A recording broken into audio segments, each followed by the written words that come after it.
Happy Monday, Chiefs Kingdom. Harrison Graham here with a live edition of the Chiefs Report by Chat Sports. I am glad to be with all of you. Busy show today. Rookie minicamp just wrapped up. Some big rumors circulating. Plus, we'll take all your questions as well. Before we jump into all that, let's get the live chat going. Shout out your city. Let us know where you're watching from. We got producer Sam back with us here on the ones and twos. Sam, did you have a good weekend? It was a great weekend, highlighted by our nice company party Friday night. Shout out to James Yoder and Brett Scott for putting it together for us. Now we're back on the grind. It's Monday morning. We're feeling the blues a little bit, but nothing like a Chiefs live report to get you going. Yeah, and at least we got a little football to talk about. Rookie minicamp. It's always nice. Yeah, we're getting close to that period here where things are going to start slowing down a little bit, but that's where we come in because we find all the good content to talk about. Minicamp just wrapped up. Or for some teams, it's still going on. So that's better than no football, easily. Any football is better than no football. And it's better than spring football, which a lot of people will argue is not football. Yes. And I agree. Yes, I agree. Tony asks, do you like country music? It's fine. It's not my top genre, but I'll listen to some country. We got, what were we going to say, Sammy? Oh, never mind. Matt Rader in Knoxville, Tony in Dallas, Cole in Wichita. We got Jerome in Delaware, Jerome in Longmont, Colorado. We got Ivan Cheers from Las Vegas. In enemy territory, Ivan, be careful. Those Raider fans, they'll do crazy stuff at you if you don't watch out. Ricky in Topeka. Any good highlights of Rice? I'm excited to watch them. I saw that she spit out a couple of clips. We'll see. I mean, it's very early for these rookies. Dan in Nashville, Tony in Dallas, Shad Jameson in Long Island, as folks continue to shout out their city. We're here in Dallas. We got Mike Smith in Tampa Bay, Florida, where barbecue comes to die. Yeah, listen, I don't think you're going to Florida for its barbecue. I'll tell you that right now. Kansas City barbecue. We're here in Texas. We've got good barbecue. Florida, not so sure. Not so sure about that. Not says truck driver all over the country. What's up, not Ryan Reynolds? BL in Houston. We got Usability Gene in Chandler, Arizona. We got Master Chief in Hollister, California. Let's see. Tony says Luke Combs came out, new song, Fast Car. Yeah, I saw he played in Chicago the other night. There you go. Jerome Bunkers says, is the little one sleeping through the night? He sleeps pretty well. He usually wakes up like once around 3 a.m. We got to feed him, but other than that, he's doing well. Rio in Raytown. We got Michael in Top City, Kansas. So appreciate everybody for chiming in and letting us know where they're hanging out from. How about this? Live poll question. Should the Chiefs trade for Quinnen Williams? Could you imagine pairing Chris Jones with Quinnen Williams? The Jets and Williams reportedly not close on a contract agreement as he's set to play out the final year of his rookie contract. 49% say no.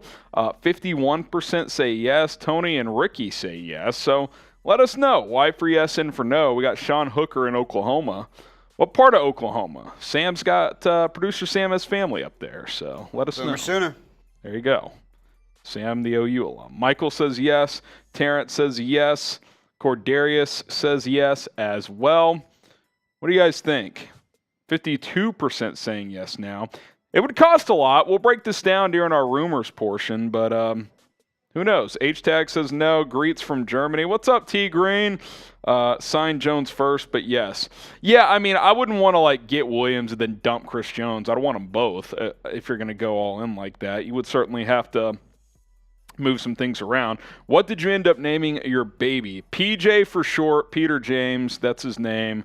PJ Graham sounds like a 4-star. We'll see if things come to fruition in 18 years, but no, in all seriousness, PJ is what we call him. Watching Chiefs Report TV on 4K. Hey, that's a move.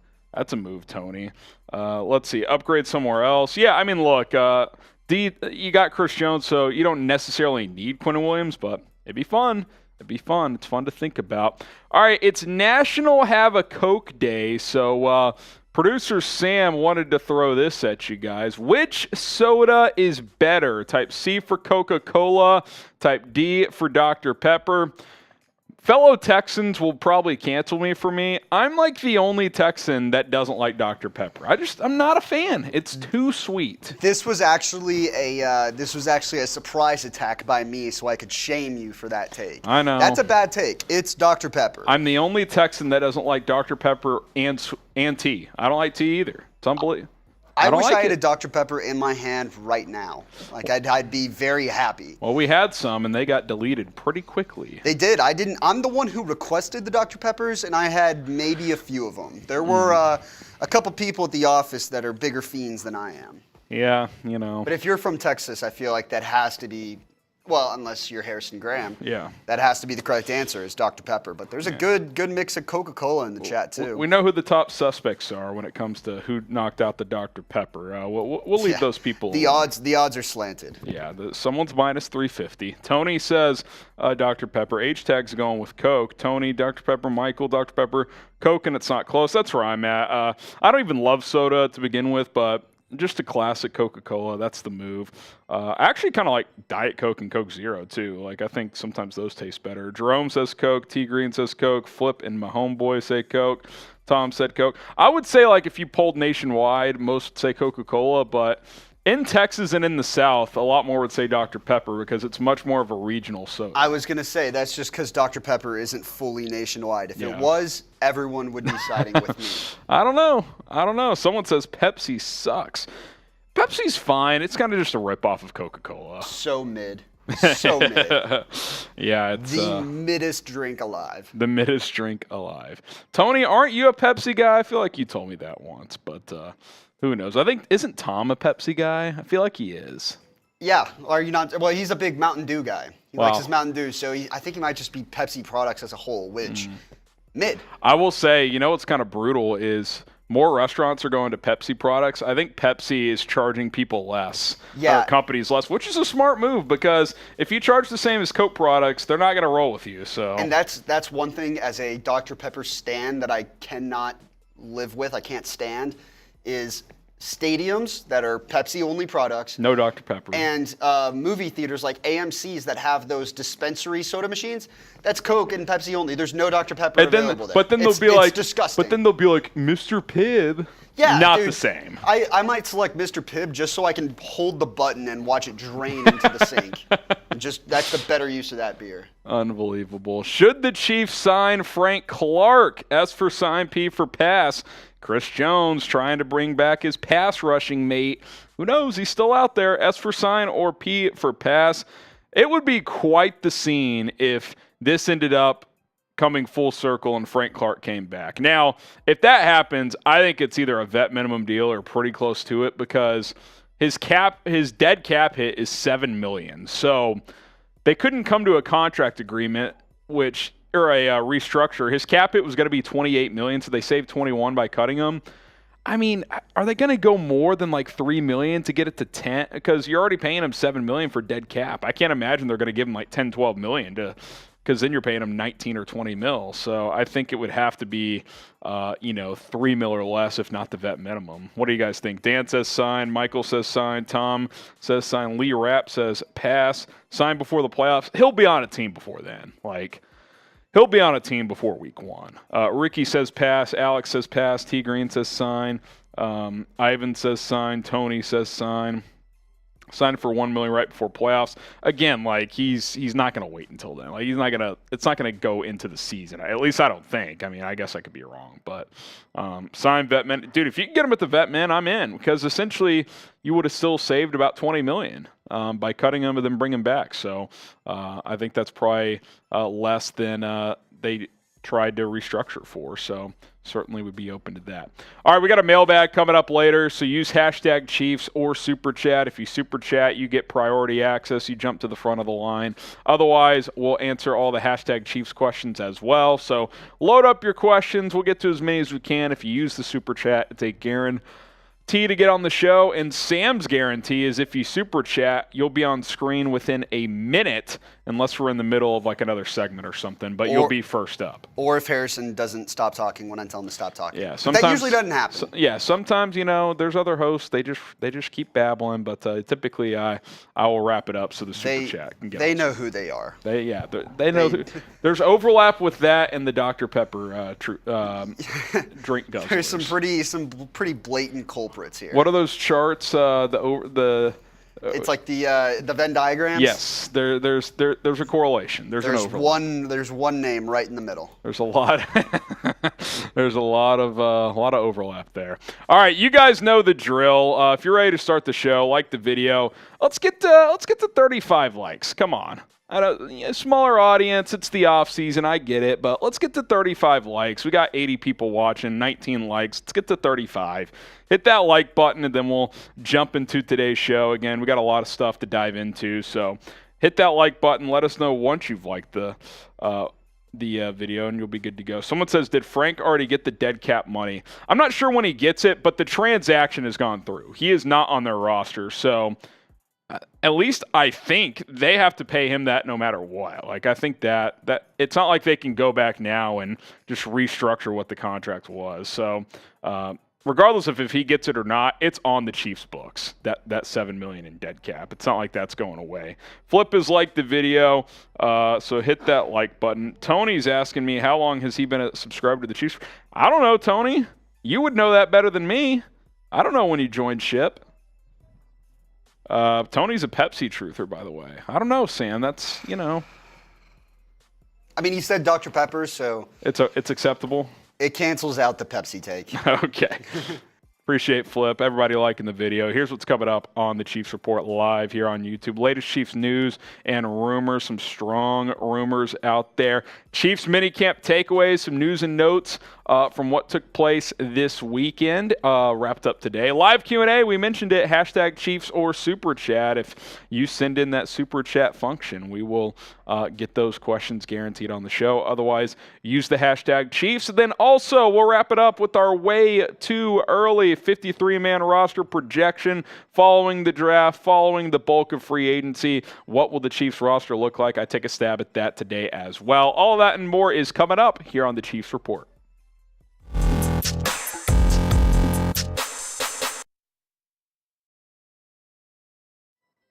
You're watching the Chiefs Report by Chat Sports. My name is Harrison Graham. Appreciate everybody for tuning in on today's show. And on today's show, we got some rumors to hit you guys with. Let's start with one of the bigger storylines over the past 24, 48 hours. Quinnen Williams. Is there a chance that the Jets would shop him on the NFL trading block? Rich Simony, ESPN Jets reporter, says that the Jets and Williams, quote, aren't close to a contract extension. Here's more from Simony. He says that two defensive tackles from Quinnen Williams' draft class, Tennessee Titans Jeffery Simmons at $23.5 million per year, and Giants Dexter Lawrence, who got $22.5 million, have received big extensions this offseason. I'll also add Daron Payne getting paid, just different draft class.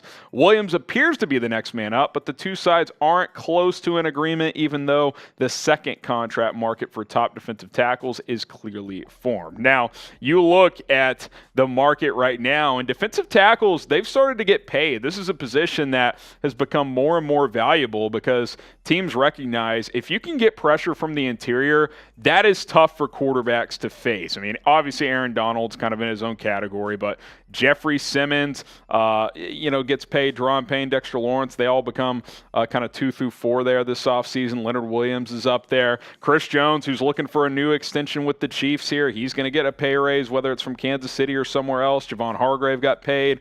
You got 8 guys at defensive tackle getting over $20 million per year. Now, getting Quinnen Williams would cost you a lot in multiple facets. Number one, it would cost you at least a first-round pick and probably more. Number two, it would also cost you $20+ million to pay him as well, probably $23-24 million on a new deal. So not only are you going to have to give up big draft capital to get him, you're going to have to sign him to a mega deal. Now, that doesn't mean it's not worth it for a team. Maybe the Chiefs, maybe not. Obviously, they got to figure out Chris Jones as well. But that's just the reality. Like interior guys that can get pressure, get in the quarterback's face, that's becoming more and more valuable in today's NFL. Should the Chiefs trade for Quinnen Williams? Type Y for yes. You can type in for no. Let let me know in the comment section. This will be the pinned comment on today's video, so you go ahead and reply right there.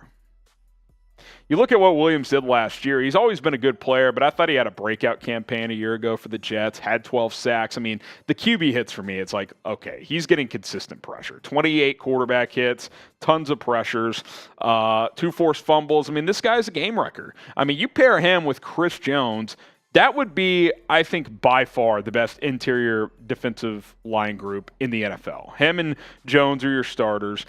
You brought in Coburn. You'd still have Derek Nottie, Tershawn Wharton. I mean, that's a lethal group. It would also free up guys like Karlaftis and Minihue and Anudike-Uzomah even more, because you would have to, focus so much on the interior. Now, I can't imagine the Jets actually moving him, because they're all in. They just traded for Aaron Rodgers. They're trying to win a Super Bowl right now. You don't trade Quinnen Williams if you're trying to do that. If you're the Jets, even if you don't get a deal done, you can play this year out. He's under contract. Now, Quinnen Williams could hold out. He's skipping voluntary workouts. Will he skip training camp? Would he skip games without a new deal?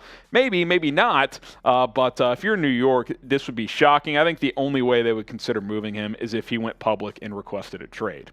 Now, speaking of Felix Anudike-Uzomah, a couple of you guys have gotten his jersey. We still have a few more available, so if you want to pick one up today, go to chatsports.com/Felix. That link is in the description and in the comments of today's video. Go represent the Chiefs' first-round pick. Pre-order the jersey today. Have it shipped out well before week 1.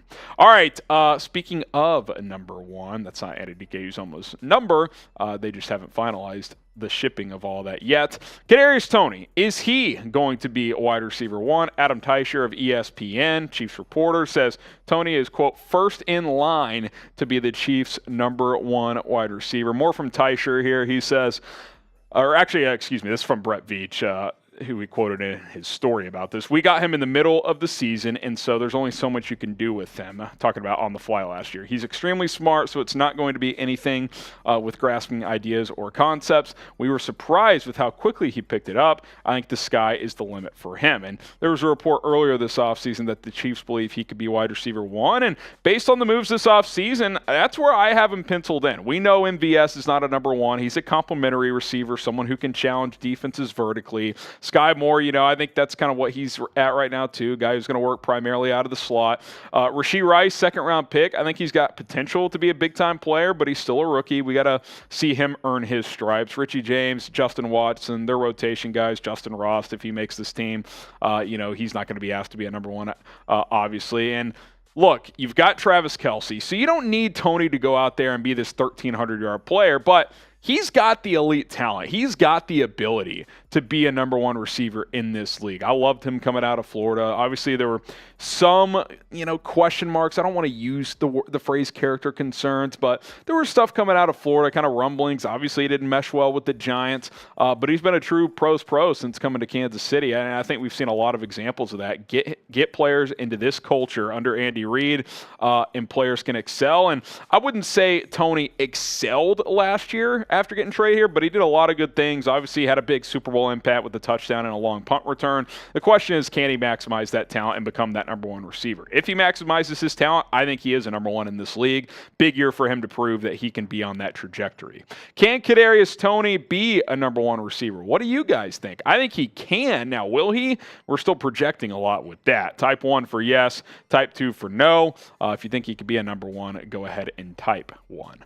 Okay, we are literally on the precipice of 42,000 subscribers, less than 30 away. If you want daily Chiefs videos, hit that subscribe button. We're not going anywhere. The latest Chiefs news, rumors, updates during offseason workouts like rookie minicamp, obviously, OTAs coming up. We got you covered with everything. Hit that sub button, and before you know it, preseason will be here. Camp will be here. The season will be upon us. I cannot wait. Hopefully you guys can't wait either. Subscribe and join us on this journey. All right, bring back Frank Clark. Could it happen? Could Chris Jones' Shark brother return to this defensive line? Chris Jones is recruiting Clark, it appears, to return for the 2023 season. Chris Jones tweeting on Monday, at the real Frank C, let's finish it. Then he added the Chiefs as well, sending a little bit of a message on social media.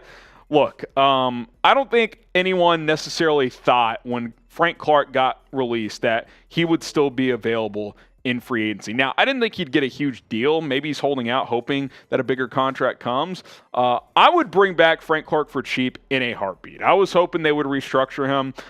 This time last year, I was kind of pounding the table for cut Frank Clark. Let's cut ties. Decent run, but underachieved. But another strong playoff run this past year, and I was on the camp of, hey, let's get that restructure done, and the two sides couldn't agree, so the Chiefs cut him.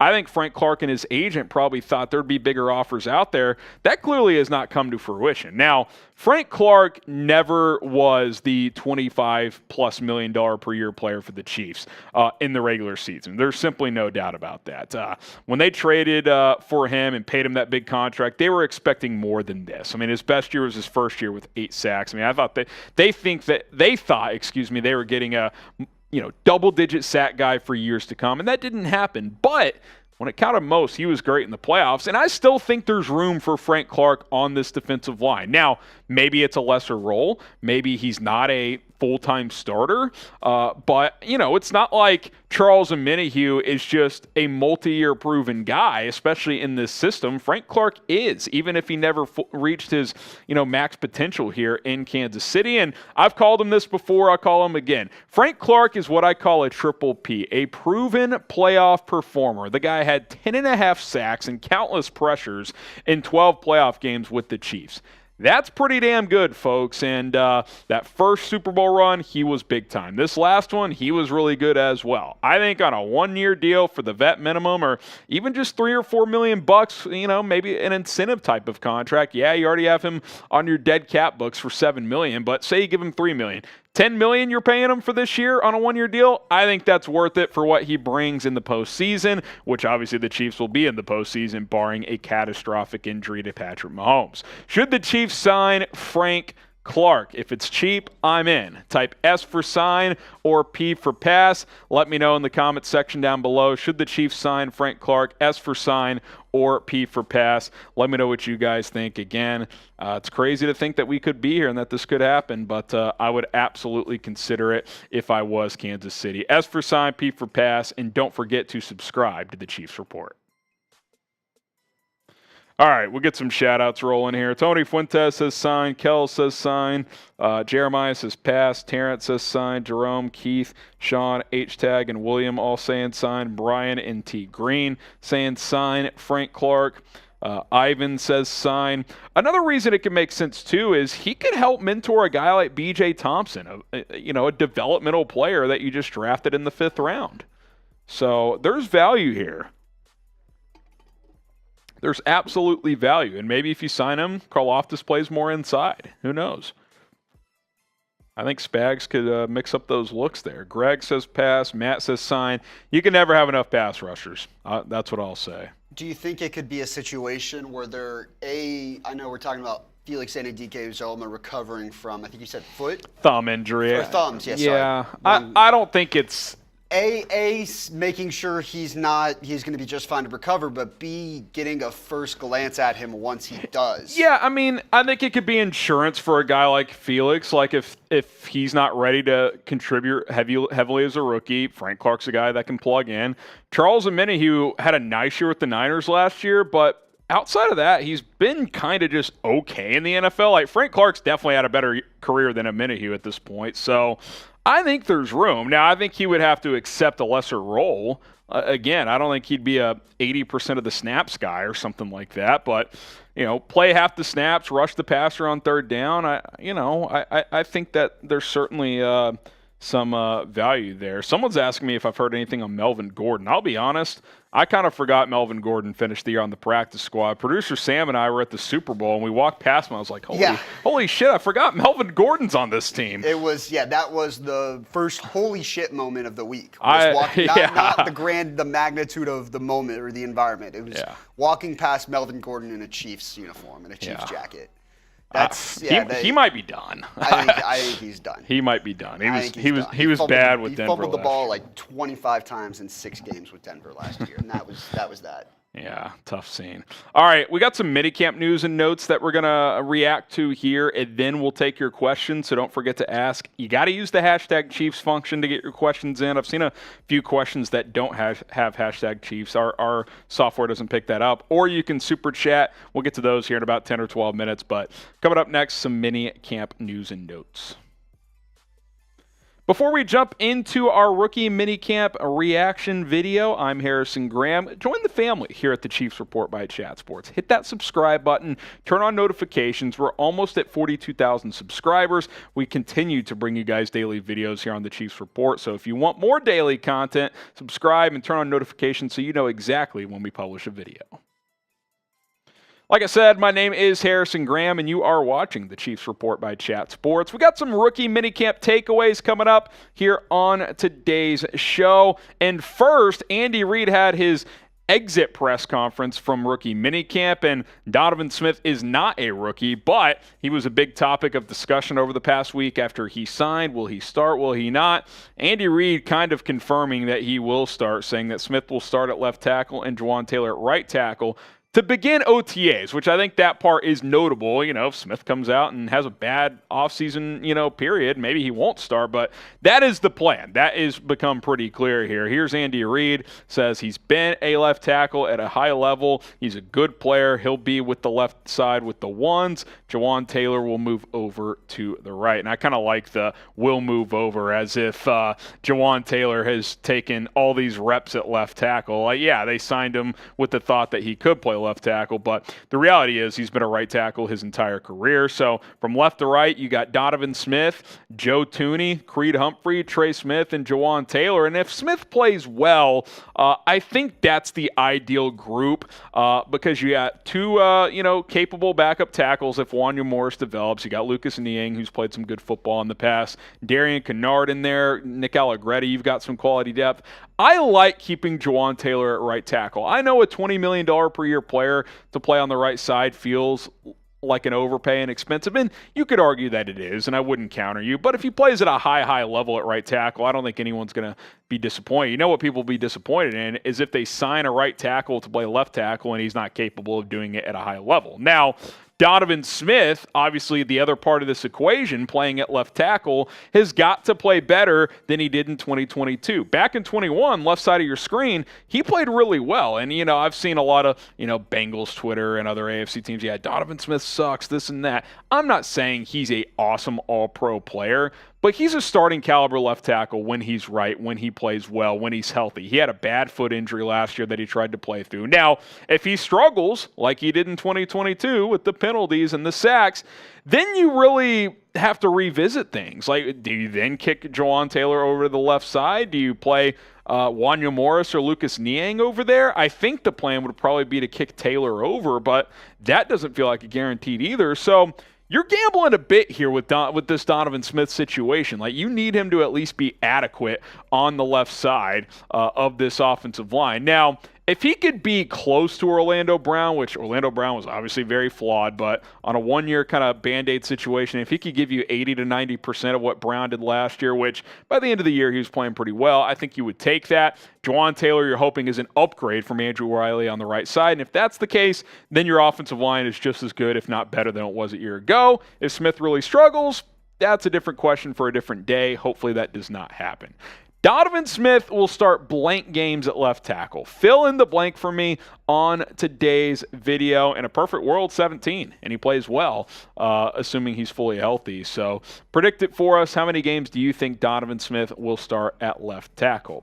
All right, let's get to more specific minicamp news and takeaways, rookie minicamp news and takeaways, I should say. Let's hop into these notes here for the Kansas City Chiefs. Number one, obviously the first-round pick, Felix Anudike-Uzomah, limited first 2 days, Saturday, Sunday, didn't do anything at all. Got the helmet on today, ran around a bit, but was still limited. Andy Reid revealed why today, said that he is recovering from thumb surgery, so they're not trying to rush things. I mean, the last thing you want to do is, get your first-round pick more injured in a rookie minicamp. That's not that viable. Rookie minicamp really is more about the guys lower down the totem pole. Like, if Felix Anudike-Uzomah misses rookie minicamp. I don't think it's going to define his career or something like that. They want to get this guy healthy and have him be a situational pass rusher as a rookie, if not more. Obviously, put together 2 solid seasons for Kansas State with 19.5 sacks over the past couple of seasons. There's no reason to force the issue if he's recovering from any kind of injury whatsoever. Now, I mentioned situational pass rusher. I think that's probably going to be his role early on. I think this would be your starting 4 with Anudike-Uzomah rotating in a lot, and I've made the comparison, even though they're different type of players. George Karlaftis, last year, he was kind of your 5th defensive lineman to start the season, rotated in a lot, then by the end of the year was the starter. I think that could definitely happen with Anudike-Uzomah. We'll see how it plays out. Hopefully the thumb heals nicely and he can get more involved during OTAs. B.J. Thompson, the later round edge rusher that Kansas City drafted out of Stephen F. Austin, the Baylor transfer, he has been adding weight because he was listed at like 215, really light guy at 6'6". He talked about saying that he's gotten up to 240 pounds thanks to Pete Sweeney for this tweet. Say he got up to 240 during the draft process and says he's still putting on weight in Kansas City. Defensive line coach Joe Cullen attended his private workout and the Chiefs made sure to get him. So I said it when they picked him, I'll say it now. He was like, for most outside draft experts, like 6th, 7th round guy, maybe even a UDFA. Chiefs got him in the 5th, so they clearly recognized something when they visited with him that they liked, so they went up and got him in the 5th round. And, if he can get up to 250 or so, I think that'd be a good playing weight for him as long as he can still rush with a decent speed. Raw talent, we'll see if he can reach his potential. More to discuss, but speaking of the draft, Chiefs draft hat's still available. And by the way, it's not like you can only wear these during the draft. You can wear these all year long. I mean, these look sweet. The draft was in Kansas City this year. I recommend picking one up right now. Chatsports.com/Chiefs draft hats. That's going to get you to the place you need to go to shop and get your favorite style today. We got the flat bills, different color schemes, curved bills, fitted, non-fitted. It's all available. Chatsports.com/Chiefs draft hats. Check that link in the comments and in the description. Click and shop today and pick up a sweet little Chiefs hat here. I think it's a very, very good look. Okay, is Nick Jones the next cornerback gem that Brett Veach has found later in the draft? We talked about this a lot leading up to the draft, that Veach has done a good job of finding good corners on day 3. L'Jarius Sneed, Josh Williams, Jalen Watson. They also traded for Charvarius Ward from the Cowboys, who was, a few years back, who was completely off people's radar. He ends up becoming a number 1 corner and signs a big contract with San Francisco. Like, Veach has done really well in scouting and finding these kind of cornerback gems, and Nick Jones showed out during rookie minicamp. He was one of the guys that kind of flashed, and during rookie minicamp, teams aren't putting out 20 highlight clips or anything, but he had an interception where it was one-on-one coverage. He jumped up, tipped the ball up, and as he was falling down, was able to secure it. Really athletic play. You could see the ball skills on display, and again, I thought the Chiefs at some point in this draft would draft a corner. Obviously, it didn't happen until round 7 with Nick Jones, but I think you plug him into this room and he competes right away. I think your top 4 is probably set with McDuffie, Watson, Sneed, and Williams, but after that, it's up for grabs. Nazeeh Johnson was pretty much just a special teams guy last year. Same with DiCaprio Bootle, who spent time on and off the practice squad. I think Nick Jones, if he can be a good player on special teams and continue to show these ball skills, he could be your 4th or 5th corner on this team. We'll see how he progresses. Keandre Coburn, I think he's going to be a fan favorite. This is your Colin Saunders replacement. He's just a bowling ball defensive tackle, athletic, and like Colin Saunders, not Colin Johnson, Colin Saunders.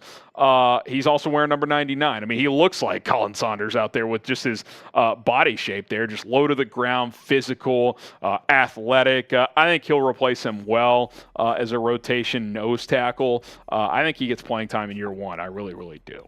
And then, not a rookie, but a note that came out of minicamp over the weekend, and Andy Reid talked about it a little bit today. Isiah Pacheco still recovering, and he played through some crazy injuries last year that kind of surfaced this weekend. Torn labrum that he played throughout the playoffs. Also had a hand injury. I think he had a broken bone in one of his hands. That's pretty crazy that he's just out there running people over with the torn labrum. Had off-season surgeries on both, so he is still recovering from that. But I think the excitement around this kid is very real. The way he finished last year, ran again in the playoffs. I think he's got a real chance to be the first Chiefs 1,000-yard rusher since, I believe, Kareem Hunt. So that's exciting to think about. Had 830 last year on just 170 carries. That's almost 5-yard average. 5 touchdowns. I think he could rush for 1,000, maybe double his touchdown output. If you're looking for a breakout player on this offense, I think Isiah Pacheco is a prime candidate. So get him healthy, get him fully recovered, and hit the ground running, because I think he's going to be a stud in this offense.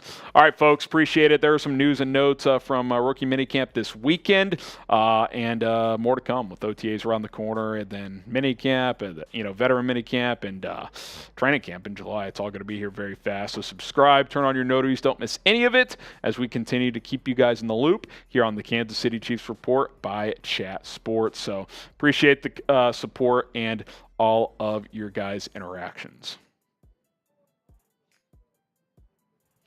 Okay, shout out your favorite Chiefs player. Favorite player, current, all-time, whatever. Shout them out. Shout them out. Who's your favorite Chiefs player? Sam's favorite Chiefs player is Creed Humphrey. It's a guy by the name of Creed Bell Winchester. Yeah, Blake Bell, Creed Bell James Winchester Morris. We almost had another one. Or no, that was in Chicago. There's Wanya Morris. Oh, yeah, Wanya Morris, too. Yeah. Creed, Orlando left us, but... Creed Morris Bell Winchester. Yeah, I think those are the 4. I'm not missing one. Yeah. I think that's it right now. It's a hell of a name. I mean, that sounds like a football player right there. Exactly. Pacheco, George Jamison, Tony Gonzalez, Tony saying Matt Castle, Antoine says Dante Hall, Christian Okoye from Matt Rader. Let's see, the Milkman says Pacheco. Timothy says Patrick Mahomes. Kel says Pacheco. Priest Holmes from Jerome Bunkers. That's a good name drop.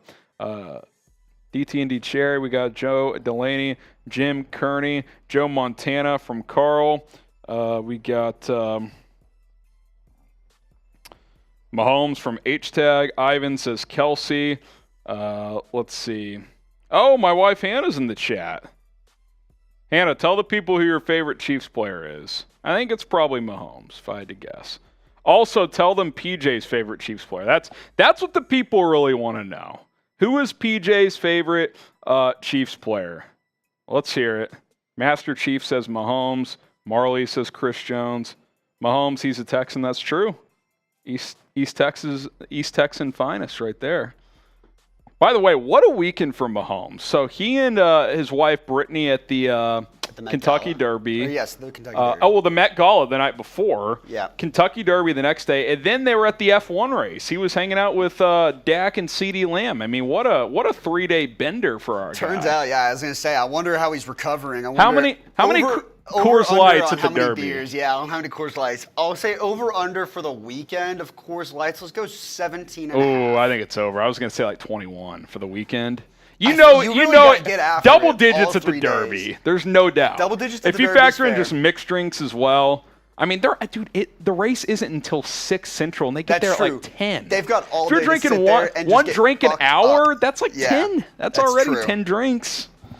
I mean, you could be approaching if you got going early and you went out that night, you could approach 20 that day alone. I've talked myself into that. I think it's well over. I think it's well over.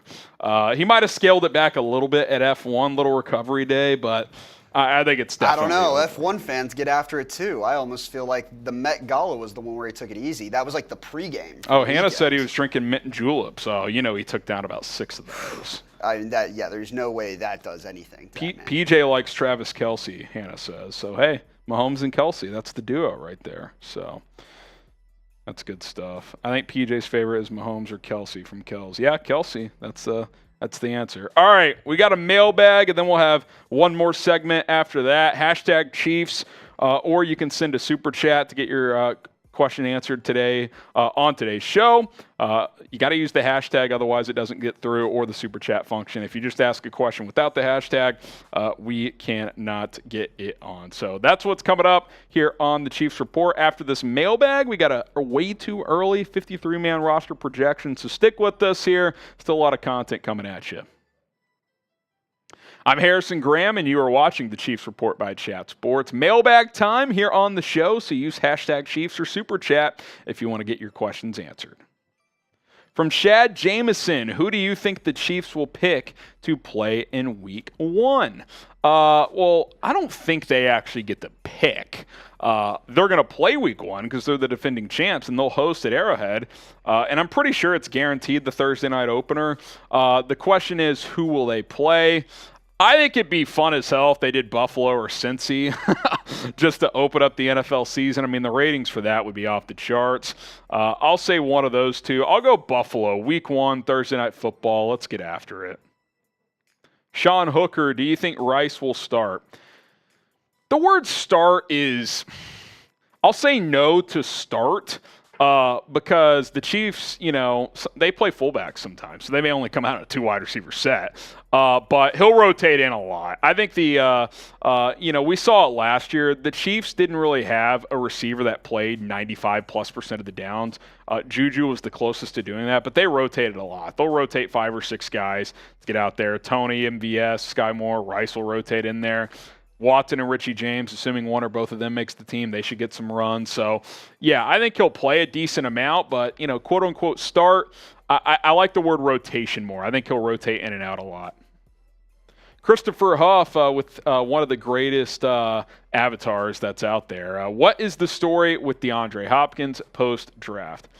I just don't think there's much of a story other than the Cardinals didn't get their asking price. I think they wanted at least a day 2 pick, and I think teams didn't budge. They said that contract's too much, and Brandon Cooks went for a 5th and a 6th. Like, we're not going to give you a 2nd or 3rd for Hopkins, so I think he's in Arizona for now. Here's my take. I think he gets traded midseason. I think the Cardinals are going to stink. A contending team's going to need a receiver, and they will pull the trigger at the NFL trade deadline. Layla Joe, do you see the Chiefs trading for any players this offseason? If so, who would that be? Well, we just talked about Hopkins. I don't think that happens in the offseason.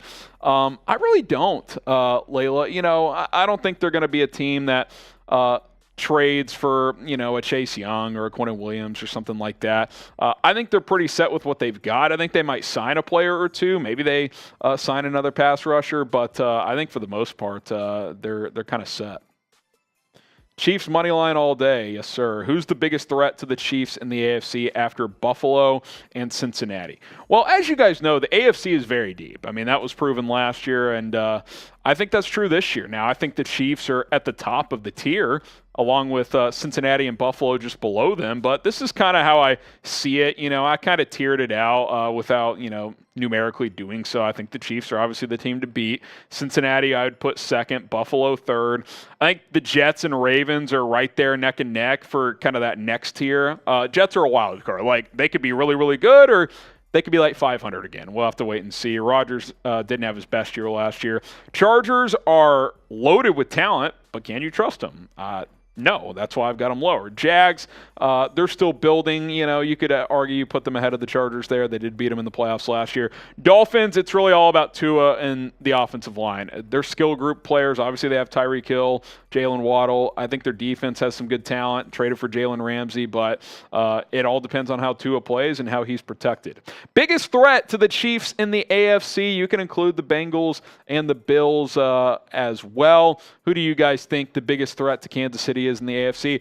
I'll say Cincinnati. They've given the Chiefs the most trouble the past couple of years. What say you? You guys decide in the comments. Pin comment on today's video. So if you get hit with that YouTube ad break, go ahead and reply with an AFC team. H-tag, who do you think, or do you think Justin Ross will have a breakout season? He's got to make the team first. I think if he makes the team, that's a breakout. You know what I mean? I mean, last year they shut him down with the injury concerns. Yeah, remember that report last year that only 4 NFL teams even medically cleared him to play football, and the Chiefs were one of them. So, look, the talent's there. can we get in a healthy offseason? Can he go through OTAs and hold up? Can he go through training camp and hold up? Take some hits. We got to see all that first. I mean, he's proven nothing at this level. So I'd like to see it. I'd like to see him make this team. Like, if he makes the team, that's a good thing. So we'll see what happens. Alex Flores, once Mahomes' career is all set and done, where does he land on the GOAT convo? We've talked about this before. If he gets to 5 Super Bowls, I think he's going to have a very strong argument because, yeah, Brady's got 7, assuming he actually is done, and I think he actually is. I think Brady's done. Yes, Brady will have 7, but those first 3, those are running football teams and defensive teams. I'm not saying Brady doesn't deserve them and he doesn't get credit for those, but Mahomes has been the centerpiece of the entire team since he became the starter. So if he gets 5 rings and was central to all 5 of those, you could make a strong argument that, especially with the statistical kind of road he's on, he'll probably shatter a bunch of records, that he could be the GOAT. I think he's got to get to 5, though. Like, he's got to get to 5 rings, and he's got to be a centerpiece for all 5. Clueless, how much cap space will we have after June 1st? I'd have to double check. I know as of now it's like just under $5 million, but the Chiefs can create more. They can move some contracts around. They can cut some guys. So, if they want to sign a player or 2, they could figure out a way to do it. But it's not a ton of cap. I mean, they're a little bit limited. Kells, out of all of the wide receivers on the team right now, who do you think will have the best season, and who do you think will have the worst season? Out of the receivers, I'm gonna ride the Kadarius Toney train. I think he puts it all together. You get him into this culture. I think he's gonna be locked in, put together a nice season. I'll do a bold predictions video at some point. I may boldly predict him to have a 1,000-yard season. Worst season, I don't want to put it on anybody. I'll say Justin Watson because he surprisingly actually became a player that contributed last year. He wasn't even expected to make the team, and he had over 300 yards and I think 3 or 4 touchdowns. Maybe he doesn't even make the team, or maybe he just becomes only a special teams guy. So we'll have to wait and see. Tony Fuentes, I'm interested in Quinnen Williams, but I don't see the Chiefs going after this guy. He could cost too much money. Yeah, look, a couple things. One, I don't see the Jets trading him. I definitely don't see them trading him to the team that is their biggest threat in the AFC. And 2, you're absolutely right. I just talked about the cap situation. The Chiefs would have to get real creative if they were to bring him on. They could make it work, but you're going to have to trade major draft capital, and you're going to have to pay him $100 million. So I don't know if Brett Veach would do that, considering they would like to keep Chris Jones as well. Subscribe now and join us every Monday as we do these live Chiefs mailbags where you guys submit your questions and we answer them. 4 o'clock Eastern, 3 Central Time every Monday afternoon. So be sure to join us here on the Chiefs Report by Chat Sports, live here on YouTube. From Shad Jamison, who will be in the fullback role. I think it's going to be a combination of Blake Bell and Noah Gray. They didn't bring back Michael Burton, who I believe signed with Denver, and they haven't signed a fullback since. So I think you're going to see Blake Bell and Noah Gray back there. They're both good blocking tight ends. I think that's what you'll see. Arrowhead News and Rumors, how long will Coach Reid be around? There was a lot of hot takes out there. Oh, he's going to retire after the Super Bowl. That obviously didn't happen. I still think he coaches at least another 3 years. If he loves doing it still, if it's not tiring to him, why would he not do it? I mean, he's getting to coach Patrick Mahomes in his prime. Like, if I'm Andy Reid and my wife's cool with me doing it for another 10 years, I'm doing it if I've got the energy to, because look, everyone considers Belichick the GOAT. What if Andy Reid adds another 100 wins to his resume? What if he adds 2 or 3 more Super Bowls? Things can change quickly in these conversations. I don't think Andy Reid necessarily cares about that, but I think he likes coaching. I think he likes winning. I think he likes coaching Patrick Mahomes. I mean, it's a unique opportunity for him, so I don't think the Chiefs will be kicking him out the door, that's for sure. Colt Keller, how much of a concern does the fact that Pacheco and Felix Anudike-Uzomah had offseason surgery, does that concern me? It doesn't concern me. Pacheco had his a while ago. Anudike-Uzomah is a thumb injury, so that's not a big concern. You just don't want to, get his thumb stuck in a helmet and retweak it or something like that. That's why they're easing him back. And the fact that Pacheco played through a torn labrum and a wrist tells me his injury tolerance is high. So be patient with him, get him healthy. I think he'll be good to go by training camp. Name a player that the Chiefs Chiefs should sign or trade for? Who's someone out there that you would like to see Brett Veach go out and get? Make your voice heard in the comments, and we will be reading those here on this video. All right, guys, appreciate all the questions here on the Kansas City Chiefs Report. You can ask me more questions on Twitter and Instagram. It's at HGramNFL on both platforms. If we weren't able to get to your questions, you can go ahead and ask them over there at HGramNFL on Instagram and on Twitter. All right, any players you want to trade for, sign? Justin Houston, I would bring him back. Bring Houston back to KC. Let's go. Let's go. Name a player you want to sign or trade for, and then we will get to our final segment here coming up momentarily. Any other players that you can think of that we haven't really talked about a ton? I'm open. I mean, we mentioned Frank everybody. Clark. Look, you're pretty deep at receiver at this point. Like, if you get into the middle of the season and you feel like that group's underwhelming, then, make a trade for someone. I think Hopkins gets moved in the middle of the year now. That's my prediction. But you're pretty deep there. I would add another veteran pass rusher. I would add one more to that group and then be good there. You're deep at corner. You're pretty deep at linebacker and safety. Offensive line's deep now with the Donovan Smith addition. You really don't need anything else. I mean, if you cut or trade Edwards-Helaire, maybe you go add another back for cheap or something like that. But they also signed Deneric Prince after the draft when he went undrafted, and he had multiple offers, so he might make this team. You never know. So, we'll have to wait and see how it plays out. The breaking news of the day. Okay. Completely non-football related. Hasbulla has been arrested for violation of traffic laws. Who is that again? Hasbulla. He was arrested in Dagestan. He has dwarfism. Is he the guy who? What happened? That guy? No. I know the guy we were doing community posts on. Yeah, okay. What's he been arrested for? Violation of traffic laws in Dagestan. That's just devastating. Man. Also, actual football-related news. Kareem Jackson is returning to the Broncos on a one-year deal. There you go. Is he a starter still? He started last year. Yeah. Okay. I think the Broncos were probably hoping to play a little bit more of Caden Stearns, but he also dealt with injury as well, so I don't know how well that's going to work out. So makes sense for them. Okay, AFC West news there. Denver bringing back Kareem Jackson. All right, one more segment to go. My way too early 53-man roster projection. We're going to dive into it next here on the Chiefs Report by Chat Sports. All right, guys, we're in the middle part of the offseason. Things are slowing down. It's got me thinking, who's ready for the 2023 season? I know I am. Let's skip the next couple of months. Let's get to training camp, preseason, and then ultimately week one, start that title defense. If you're with me, fired up about it, like this video, hit that thumbs up icon if you're ready for 2023. Today's Chiefs Report is presented by Manscaped. You can get the best men's grooming products out there for 20% off with code CHIEFS at manscaped.com. Summer is here. Show off that bod, but stay nice and groomed with Manscaped. Promo code CHIEFS. Get you 20% off.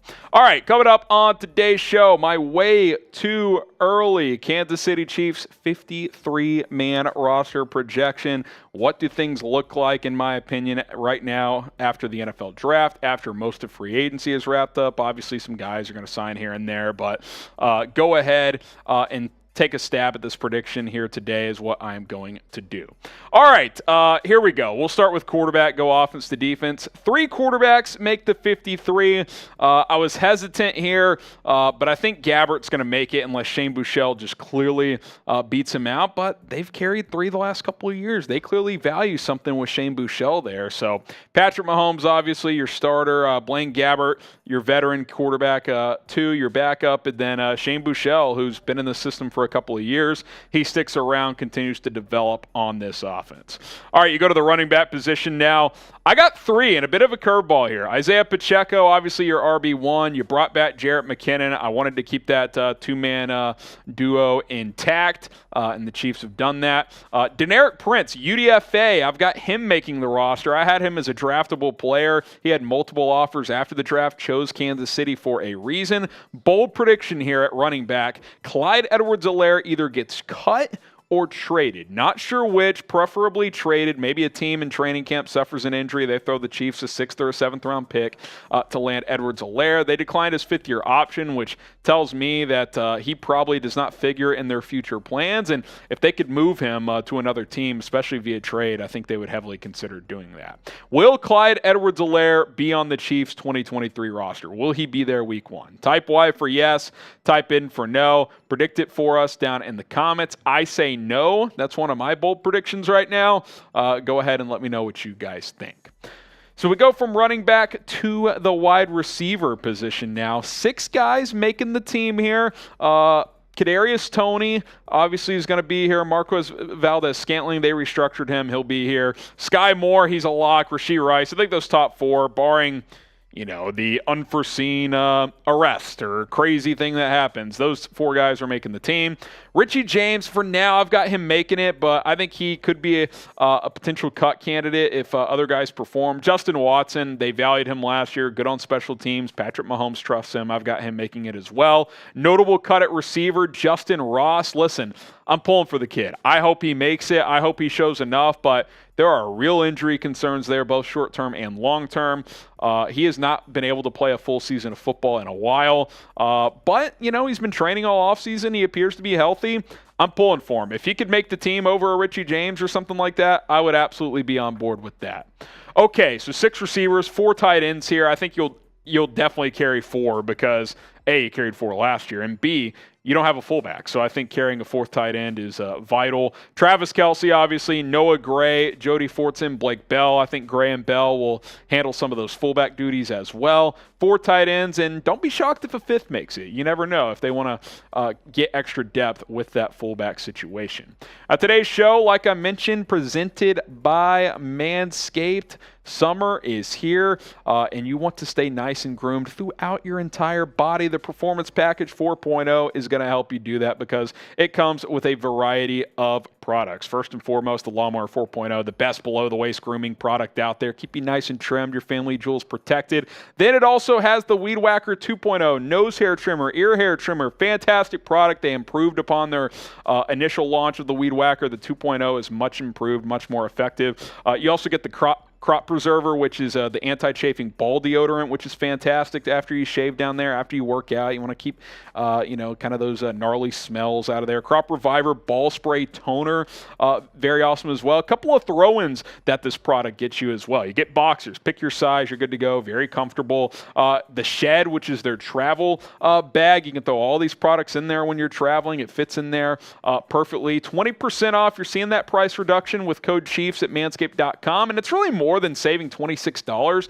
It's really more like 50 plus, because if you buy all these products separately, it's over $150. That's why getting it in this bundle here, the Performance Package 4.0, is the way to go. Check it out. 20% off, free shipping with code Chiefs at manscaped.com. Let's go to the offensive line here. I got 9 guys making it. I almost went 10 with Austin Ryder as a backup center, but I think you could keep him on the practice squad and elevate him if there's an injury to Creed Humphrey. Also, Nick Allegretti played some center in college. He's got some versatility there, but Donovan Smith in the fold now. Andy Reid says he's starting at left tackle at least to begin OTA, so barring disastrous performance, he's making this team. Joe Thuney, Creed Humphrey, Trey Smith, Jawan Taylor, your projected starters there.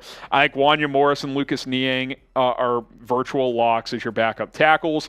Nick Allegretti, I think, is pretty safe as well. And, I mentioned on a video the other day, Darian Kennard could be a surprise cut with the Smith addition, but he's got tackle guard versatility. I think he was disappointing last year, but he was still a 5th-round pick a year ago. I don't think they're going to pull the plug just yet, so I think he makes it as your 9th offensive lineman. And then notable offensive line cut, like I said, Austin Ryder could make the team. He certainly could, but I think you could get him to the practice squad as your backup center there. That's a name to monitor. Okay, let's go to the defensive side of the ball. Also have 9 guys here. I think these first 4 are pretty clear. They're all going to make it. Minihue, Derek Nottie, Chris Jones, George Karlaftis, barring something unforeseen, those 4 guys are there. Obviously, Felix Anudike-Uzomah is a lock as a first-round pick. Michael Dano's pretty safe. He's been a productive rotation edge rusher. Tershawn Wharton got hurt last year, but I think he'll make this team. He's shown some good things in the past. Keandre Coburn, 6th-round picks aren't locks, but I think he's pretty safe to make it if he has a good camp. B.J. Thompson would be on the bubble there, 5th-round developmental guy, but they did take him in the 5th. I think he probably makes it unless he just shows he's not anywhere close, and maybe they try to get him to the practice squad. Notable cut here, Joshua Kando. 5th-round pick a couple of years ago, but through 2 seasons, he's only been active for 3 total games. That tells me that he has not shown much to this coaching staff. Now, look, Colin Saunders going into last year, the last year of his rookie deal, was kind of on the same boat. Hadn't shown a ton and then had this great breakout season. Maybe Kando does that, but he's got a lot to prove. Big offseason for him just to make this team, much less contribute. Will Joshua Kando make the 53-man roster? Type M for he will make it. Type C for he'll get cut. If it's him or B.J. Thompson, I think you got to go with the guy who just got drafted. Maybe they carry 10 guys and Kando makes it, but he is definitely on the roster bubble. Go to the linebacker spot. 4 guys are locks. We'll see how many they carry. I got 5 for now. Nick Bolton, Willie Gay, Drew Tranquill, they're making the team. Leo Chenal is a 3rd-round pick last year. He's making this team. Josh Cochran, I think he's a good special teams player. He's got a chance to stick around. I'll throw out the name Darius Harris as a guy they could sign. He's been a good special teams player for Kansas City the past couple of years. He remains a free agent. Maybe you go get him to be your 5th backer and play on special teams. He could probably do better elsewhere, honestly. He played well when he was asked to actually play a linebacker also. But if the market dries up for him, maybe he's a guy you go get. Subscribe to the channel. Don't miss out for the best Chiefs coverage here on YouTube. The latest news, rumors, segments like this one. We'll continue to cook up some content for you guys on a daily basis. So hit that subscribe button. Don't miss any of it. Turn on those notifications as well. After you subscribe, it'll give you the option to click that noti bell, select all. That way you know when we go live, when we publish videos here. It's youtube.com/ChiefsTV. Go ahead and check it out. All right, let's go to the cornerback room here. I've got 6 guys making it. Trent McDuffie, Jalen Watson, L'Jarius Sneed. Josh Williams, clear top 4. I think Watson and Williams probably compete for CB2 on the outside, assuming Sneed stays primarily in nickel. Najee Johnson, really good special teams guy last year. I think he probably makes it again, but Nick Jones will have a chance to compete with him and some of these other guys. 7th-round pick this year. Had an interception during Chiefs rookie minicamp, so keeping an eye on him. Notable cut here, DiCaprio Bootle, who spent some time on the active roster last year, special teamer, but they drafted Jones, so I think that's a guy, if he's clearly better than Bootle, they will definitely keep him. So Bootle could probably make it to the practice squad as well. So 6 corners with Nick Jones making the cut. And then I got 5 safeties, so 11 DBs. Maybe that's a little heavy. Maybe they go lighter at corner. Who knows? Brian Cook, Justin Reid, your projected starters. Mike Edwards, safety 3. Shamari Connor, who you drafted in the 4th round, he's definitely going to make it. Deion Bush as well, one of the better special teams players in the NFL. Unless Connor and is a clear elite special teamer and they just need a roster spot somewhere, maybe Bush gets cut in that scenario, but I think for now I've got him making it as the 5th safety. And then special teams, pretty clear. Butker, Townsend, Winchester. Barring an injury in camp, these will be your specialists. Butker at times had a frustrating year last year, but he was good in the playoffs. Tommy Townsend, one of the best punters in the league. Winchester, he's reliable as a long snapper, so pretty easy to figure out there. Okay, name a surprise cut candidate. I threw a few out there. Clyde Edwards-Helaire's one. Josh Kando's one. I also put out a video a couple earlier this week or late last week, 5 cut candidates to keep an eye on, so go check that out. But if there's a name that comes to mind for you, drop his name down in the comments section, and please subscribe to the channel for more Chiefs coverage. All right, folks, we get some shout-outs, and then we're going to sign off here on a Monday. Someone says Andy needs to get Jody more involved early in the game.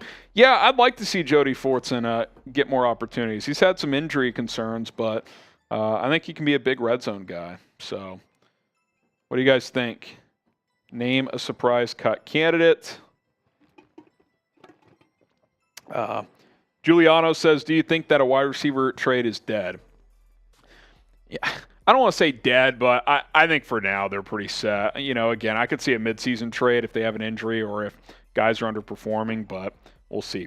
Donovan Smith, that's a good one. I mean, if he underperforms, that's an incentive-based contract. They could certainly cut him. So that's an interesting one, Chad Jameson.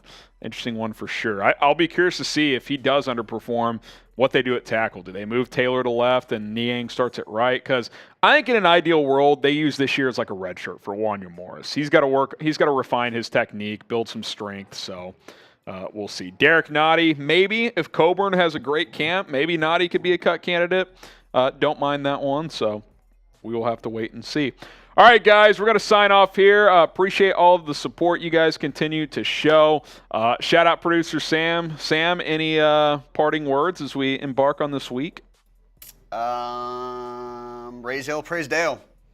I don't know what you just said, but raise hell, praise Dale. Raise hell, praise Dale. I don't know what he's saying. All right, we're out of here. Some people know. The real ones know, and apparently I'm not a real one. So I'm Harrison Graham. Subscribe. More coverage coming at you throughout the week. Appreciate you, and we will see you soon.